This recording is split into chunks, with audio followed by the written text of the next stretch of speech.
ある雲の一生。荒れ地には今日も風が吹いていた。この辺りの荒れ地は降水量も少なく、草も点々としか生えていない。しかもここでは病死という死に方は基本できない。数日前に病を患い、よろよろ歩くネズミがいたが、あっという間にありがたがり、生きながら体中を食われた。アリは久しぶりの地層を平らげて、骨しか残さなかった。そんな骨の傍らに一匹の黒い雲がいる。メスである。彼女は同種のオスをくわえていた。5分間だけの夫婦であったオスに鋭い牙を突き立て貪っていた。血肉の大半を吸い取られた哀れなオスは、体をゆらゆらと揺らし、最後を迎える。魚のあんこは小さなオスが自身の何倍もあるメスに噛みついて同化し、メスの体の一部になって一生を終える。この雲もメスがオスの何倍もある種であった。そしてそういった種では時としてメスがオスを食らうのである。これも大自然の摂理である。そしてメスゴモにとって小さなオスだけでは不十分だった。新たな獲物を摂取する必要があった。食後彼女は即座に行動を起こす。巣を張って獲物を仕留める雲は知られている。しかしこの雲は違う。狩りを行い、直接獲物を捕らえる種である。せわしなく8本の足を動かし、一直線に狩り場へと向かう。そこは数少ない草の生える場所だった。幸運にも一匹の蝶が見つかった。背後から様子をうかがう。蝶は脇目も振らずに草の裏側に何かを貼り付けていた。産卵中だ。無警戒だ。襲うなら今しかない。雲は狙いを定めて飛びかかる。前足が蝶の足に引っかかった。蝶は飛び立とうと抵抗するが、雲の勝ちだった。勝ち目のなくなった蝶は雲に見逃してくれるように懇願する。どうかお願いします。私にはやり遂げなければならない義務があるのです。雲は突き放す。ダメだね。運が悪かったんだよ。私にも食べ物は必要でね。餓死するわけにはいかないんだ。弱肉強食がここの掟さ。それでも蝶は食い下がる。ここにある卵は私の希望です。それにお腹にいる子供らにも白い羽を広げて空を飛ぶ未来を与えてあげたいのです。もう少しで完了します。今まで私は子供たちのために生きてきました。それが終わればどうなっても私は構いません。どうか少しだけ待ってください。雲は前足を舐めながら考える。信用できないね。ことが終われば逃げるんじゃないかい？それなら羽をつかみながらでも構いません。私にとってはもう羽など必要ありません。蝶は子供と一緒に飛ぶことはありませんから。そうか。あんたら蝶は子供と一緒に過ごすことはないのか。それは少しかわいそうだね。小さな子供の蝶と大きな大人の蝶が一緒に飛ぶことはない。子供の蝶が羽化する頃には親であった蝶は死んでいる。雲は蝶に同情した。そこまで言うなら待ってやろうじゃないか。ただし、変な真似は許さないからね。雲は蝶の羽に手をかける。蝶は雲の譲歩に感謝して産卵を続けた。そしてついに最後の産卵を終え目的を達成した。それじゃあ、覚悟はいいね。ズブリ。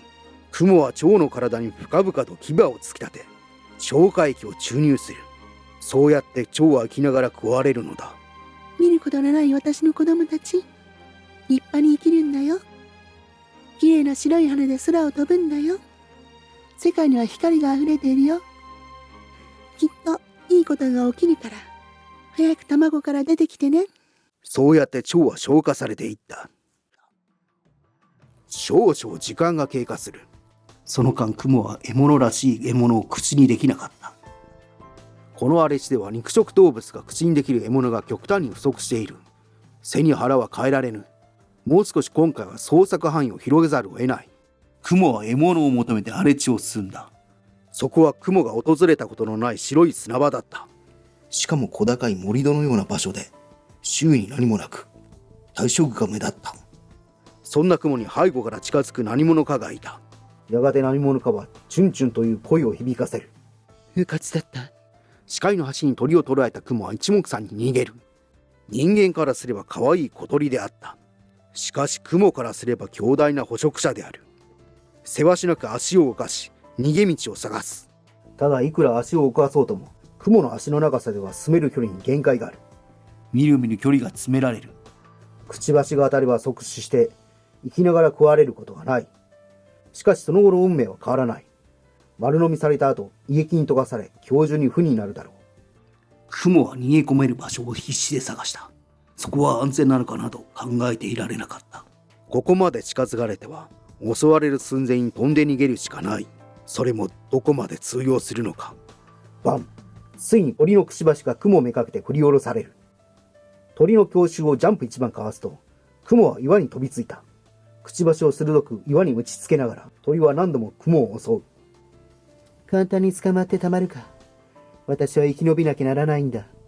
必死になって地面にたどり着くと、岩との間に隙間があることに気づく。そしてくちばしが届く寸前に雲は隙間に逃げ込むことに成功する。それでも鳥はくちばしを隙間にねじ込もうとする。雲の寸前までくちばしが幾度となく伸ばされる。鳥も必死だ。食うものを得られぬ苦しさはここを生きる者の共通点であった。諦めを知らぬ鳥。待って窮地をしのぐことは不可能だった。このまま土をかき出されるといずれくちばしが届いてしまう。だが寸出のところでくちばしの猛攻は届かなかった。幸いにも空間は奥へと続いていたのである。雲は未知なる暗がりの世界へと進んでいく。ぐにゃ。しばらく進むと濡れたような柔らかい不思議な地面の上に出た。入り口とは違って広い空間で丸い物体が何個も置かれていた。これは何だ？といぶかっていると、私の可愛い卵たちさ、と頭上から声が聞こえた。それは雲の体からすれば竜かと思えるような蛇だった。どうやら雲は蛇の体を山道のように歩いていたのだ。そんな蛇が鎌首を上げて雲を見つめている。そう、ここは蛇の巣の中心であり、その主にすでに見つかっていたのである。シューという音とともに長い舌を出し入れする姿に恐怖を覚える。早番地球すかとも思われたが、蛇は雲に食料としての興味を抱いていないようだった。外にはまだ鳥がいるだろう。しかしここに長居するのも賢明ではなかった。蛇に襲う気はなくとも、何かの拍子で蛇の下敷きになれば殺されてしまう。考えを巡らしていると、どうだい？美しいだろう？と蛇が声をかけてきた。蛇が見つめる先にあの卵があった。そうだね。確かに綺麗な球体だね。と雲は答えた。そうだろう？そうだろう？最初に言われたのはこの子。次はこの子。どんな様子で孵化するのかね。楽しみだね。私はその時まで待ってるんだよ。とぐろを巻いたり連れ立って行進したりするんだろうね。たくさん食べてちゃんと育ってほしいね。ひもじい思いはさせたくないね。あんたも狩りをして生きてるんだろう。お互い狩る者同士、少し話さないかい？雲は首をかしげる。蛇は続けた。あんた、草になりたいと思ったことはないかい？葉っぱを広げて生きている草さ。確かに草は動物に食べられそうになっても逃げることもできない。でもね、飢えることはないんだよ。飢えることからは逃れられているんだ。この荒れ地でも少しくらい雨は降る。狩りなんぞしなくても自然に雨は降る。太陽が沈んでも次の日には昇ってくる。葉を広げていれば生きられるんだよ。草食動物も狩りをしない。青虫や蝶も狩りという重荷を背負わずに生きている。草は逃げないからね。蝶が狩られればかわいそうと思われる。でもあんたが飢え死にしてもかわいそうとは思われない。そう、私たちは狩りをしなくちゃならない。獲物を追いかけて、息の根を止めなきゃ飢えて死ぬ。それって辛いことだよね。そう思わないかい？この子たちも成長できるのは一握り。孵化する前からその運命が定まっている。悲運と思わないかい？不公平だと思わないかい？蛇は目を閉じ、舌を出し入れする。雲も狩る者としてのシンパシーを感じていた。雲が何かを言おうとしたとき、それを蛇が制した。今日はお客さんの多い日だ。最も用があるのは私じゃなく、あんたかもしれないけどね。そこには日の光を背景にして立つ鳥の姿があった。あの恐ろしいチュンチュンという鳴き声が聞こえてくる。この空間には2つの出入り口があった。雲が入ってきたのは裏口だった。一方鳥は大きな表玄関から侵入してきたのである。雲は蛇の鎌首の後ろに隠れてしがみつく。すると蛇が矢のように動いた。次の瞬間、鳥は蛇に丸飲みされていた。暗がりに蛇がいるとは思っていなかったのだ。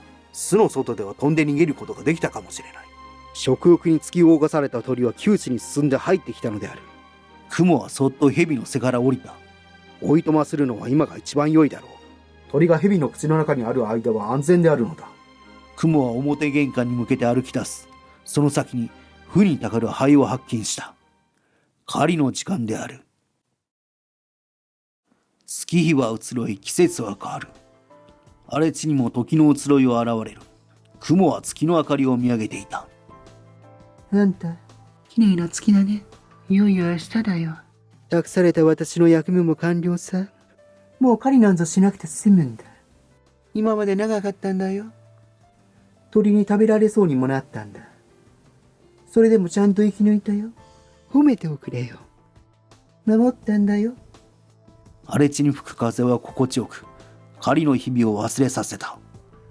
あの雲は狩りに何度も成功し、生き延びていた。そうまでして雲が生きることに執着したのには訳があった。あなたは気づかれただろうか。この雲が語りかけたのは月でないということ。そう、あれにである。月の代わりに陽光が輝いていた。メス雲の体から次々と子雲が這い出てくる。子雲はわらわらと母の体にしがみつく。最後の一匹が出ると母は、さあ担当だべと子雲を促す。子雲たちは次々と母の体に牙を突き刺し、消化液を注入していく。生きている母を食らうのである。母雲は死を抵抗することなく受け入れていた。なぜなら彼女も母を食べたからである。そうやって命をつないできたのである。そもそもこの荒れ地では餌になる獲物が少なく、雲の大きさでは狩ることのできる対象に限界があった。確実に栄養を与えられる方法は一つしかない。そう。さあお食べ。と言ってオス雲がメスに己の全てを差し出したように。昨夜メス雲が話しかけた相手は自分が食らったオス雲であった。彼女も命を差し出す。たくさんお食べよ。私がゴンゾーさんを食べたように。ゴンゾーさんはどんな顔をして待っててくれるのかね。私はもうすぐゴンゾーさんに会えるんだよ。私はゴンゾーさんの意志を全うしたんだ。ゴンゾーさんが私の背中を優しく撫でてくれたとき、私が生まれた意味を知ったんだ。生まれてきてよかったと本当に思ったよ。私にも生きる価値があるんだ。それで十分。それだけで十分。生まれて幸せさ。子雲の消化液はゆっくりと、しかし確実に母雲の体を溶かしていく。メス雲が最後に思ったことは、ゴンゾーさんと一緒に歩きたいな。だった。ほどなくして子雲たちは腹から糸を伸ばし、風を受け大空へと飛び上がる。風に任せて新天地へと巣立っていくのだ。荒れ地に蝶が飛ぶ。あのメス雲が狩りをした蝶の子供である。雲は蝶の卵に手をつけなかった。